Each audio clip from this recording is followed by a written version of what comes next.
सबसे पहले अल्लामा कारी खलीलुर रहमान साहब आपसे सवाल करूँगा, ये रमज़ानुल करीम रहमतों का महीना है, उसका पहला हिस्सा रहमत से जुड़ा है, दूसरा मग़फ़िरत से, फिर तीसरा निजात से, इसके पीछे क्या हिकमत है? जज़ाकुमुल्लाह रब्बानी साहब, पहली बात यह है कि 12 महीने अल्लाह रब्बुल आलमीन के यहाँ इनकी गिनती मुकम्मल है। इन्ना इद्दत अश्शुहूर इंदल्लाहि इस्ना अशरा शहरन फ़ी किताबिल्लाह।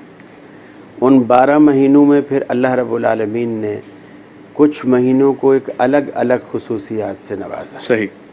वैसे तो तख्लीक के एतबार से तो ये अल्लाह ही की तख्लीक है। जैसे हज़रत याकूब अलैहिस्सलातु वस्सलाम के 11 बेटे हैं, लेकिन उनकी नज़र शफ़क़त और नज़र मोहब्बत ज़्यादा यूसुफ़ पे टिकी थी। क्या खूबसूरत मिसाल है। तो ये कुछ चीज़ों को अल्लाह रब्बुल आलमीन इकराम देता है अपनी ख़ास तवज्जो से। इसी तरह कुछ मौसम हैं, कुछ वक्त हैं, कुछ जगह हैं, कुछ शख्सियात हैं, अच्छा, जिन पर अल्लाह रब्बुल आलमीन की ख़ास नज़र होती है और फिर आप उनसे दुआ करवाते हैं, अल्लाह कबूल करता है। और उस जगह पर जाकर दुआ करते हैं, अल्लाह कबूल करता है। वाह जी वाह। उस वक्त में खड़े होकर आप दुआ करते हैं, अल्लाह कबूल करता है। सुभान अल्लाह। ये कुछ लम्हात को अल्लाह रब्बुल आलमीन ने अपने फजल से नवाजा होता है, उन्हीं में से एक रमज़ान मुबारक है। सही। जिसको अल्लाह रब्बुल आलमीन ने नवाजा है अपनी रहमतों से, बरकतों से। जहाँ तक अशरे की तकसीम है, अशरे की तकसीम रसूल अकरम सल्लल्लाहु अलैहि वसल्लम की फरमान की रोशनी में देखा जाए तो ये इस तकसीम के अंदर हमें बुख्ल नज़र आता है।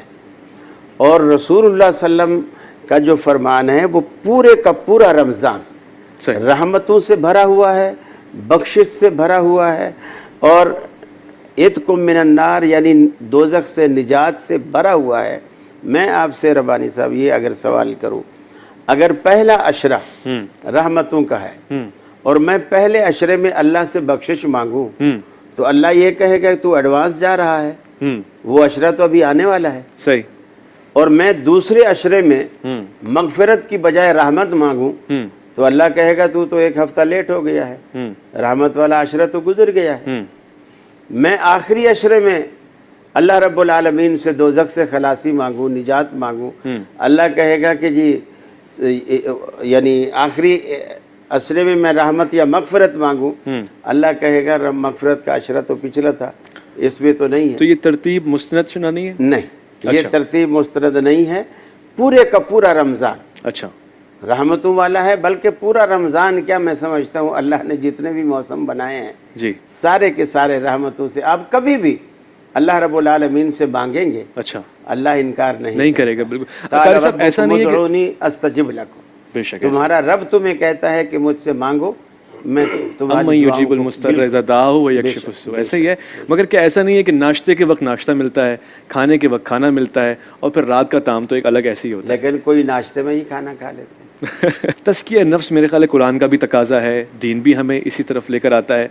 रमज़ानुल मुबारक में हम तज़किया नफ्स कैसे कर सकते हैं ऐसे आलम में कि कोई रहबर भी मौजूद ना हो, कोई उस्ताद, कोई मुर्शिद भी ना हो? क्या किया जा सकता है? बिस्मिल्लाहिर्रहमानिर्रहीम। पहली बात तो यह है कि ख़ुद कुरान मजीद ने इसका हल बताया। सूरह बकरा में अल्लाह रब्बुल आलमीन का इरशाद है कि या अय्युहल्लज़ीना आमनू कुतिबा अलैकुमुस्सियाम कमा कुतिबा अलल्लज़ीना मिन क़ब्लिकुम लअल्लकुम तत्तक़ून। सही।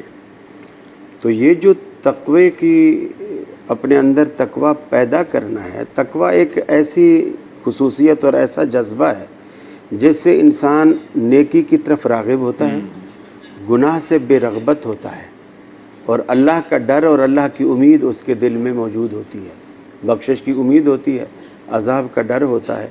ये दोनों चीज़ें वो साथ लेकर चलता है और नेकी की रग़बत और शौक़ रखता है और गुनाह से बचता है। इस कैफियत का नाम तक़वा है। अच्छा। अगर किसी शख्स के दिल के अंदर ये कैफियत पैदा हो जाती है तो वो मुत्तक़ी है।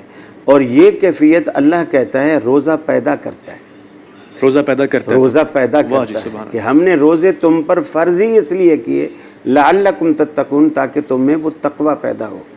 तो इससे मुराद कि पिछली कौमों में भी तक़वा होना चाहिए? ज़ाहिर बात है, इसलिए कि पिछली कौमों में भी जो अल्लाह और उसके रसूल को, अपने दौर के पैगंबर को मानते थे, उस दौर के वो मुस्लिम थे। तो इसी तरह जन्नत में भी सिर्फ आखिरी उम्मत तो नहीं जाएगी, पहली उम्मत में भी जो लोग पैगंबर अलैहिस्सलातु वस्सलाम को मानने वाले थे, तौहीद पर थे, हक पर थे, वो जाएंगे जन्नत में। ये एक अलग बात है कि आखिरी उम्मत तादाद में ज़्यादा होगी, वो लोग तादाद में कम होंगे, लेकिन जिन्होंने माना है उनको सिला तो मिलेगा। जी बिल्कुल ठीक। और अल्लाह जुल्म नहीं करता है। अल्लाह रब्बुल आलमीन अपने बंदों में तकवा ही तलाश करता है, और वो चाहे नमाज की सूरत में हो, कुर्बानी की सूरत में हो, हज की सूरत में हो, रोज़े की सूरत में, रत जगह की सूरत में, किसी तरह भी रब्बुल आलमीन चाहता है कि मेरे बंदों के अंदर ये जौहर पैदा हो, और वही जौहर तलाश करता है। वो हमारे मुखड़ों को, हमारे बैंक बैलेंस को वो कुछ नहीं देखता। इन्नल्लाह ला यंज़ुरु इला सुवरिकुम व अम्वालिकुम वलाकि यंज़ुरु इला कुलूबिकुम व आमालिकुम। वो तुम्हारी सीरत देखता है और दिल देखता है, बैंक बैलेंस कुछ नहीं देखता।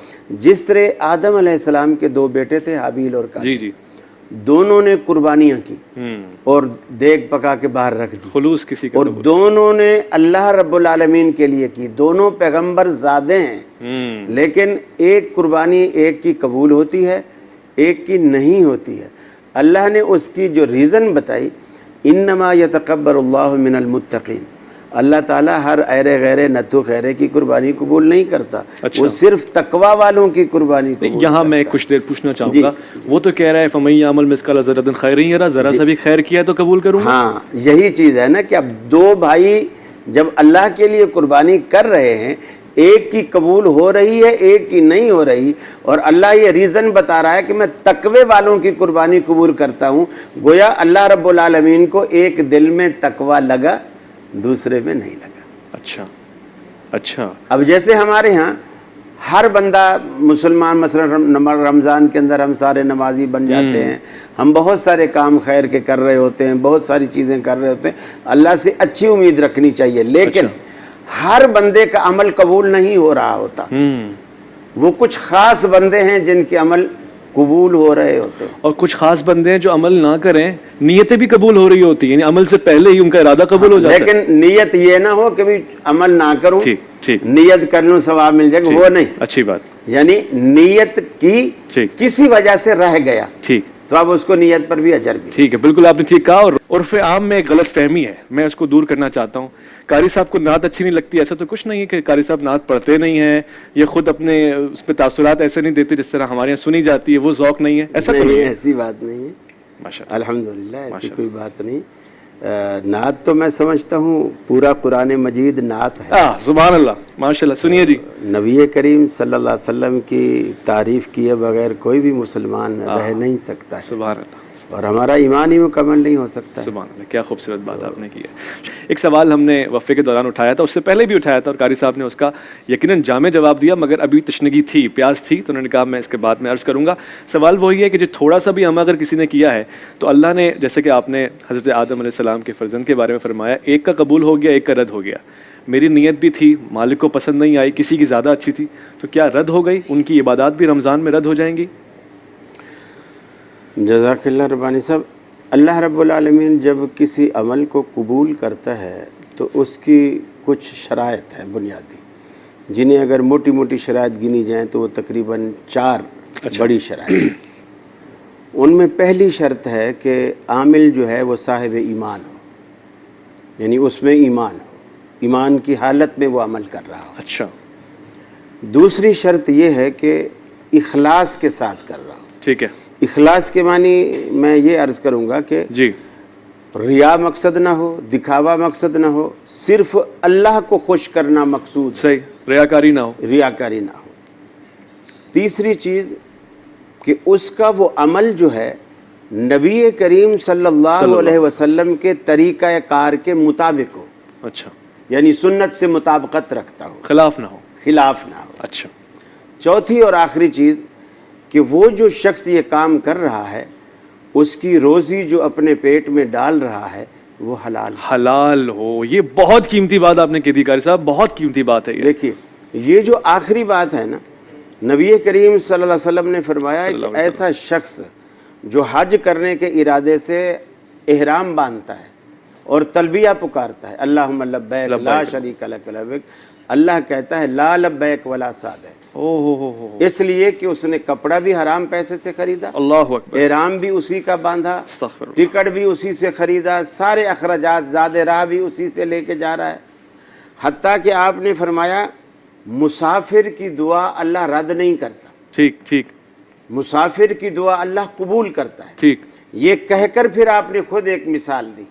आपने फरमाया एक ऐसा मुसाफिर जिसने इतना तवील सफर किया ठीक। और गर्दो गुबार से अट गया, हाँ। गरेबा फटा हुआ, जी। दामन चाक जी चाक जी है, जी जी और उसका ज़ादे राह भी खत्म हो जी। गया, फिर अल्लाह से पुकारता या रब या रब, जी अल्लाह को आवाजें देता और इसकी दुआ तो फौरन जी, सुनी जानी जी, जी। चाहिए।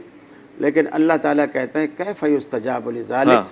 मशरबुहु हरामुन मलबसुहु हरामुन, सारी चीजें उसकी हराम है, तो कैसे उसकी नीयत? बिल्कुल ठीक आप फरमा रहे हैं, बिल्कुल ठीक कह रहे हैं।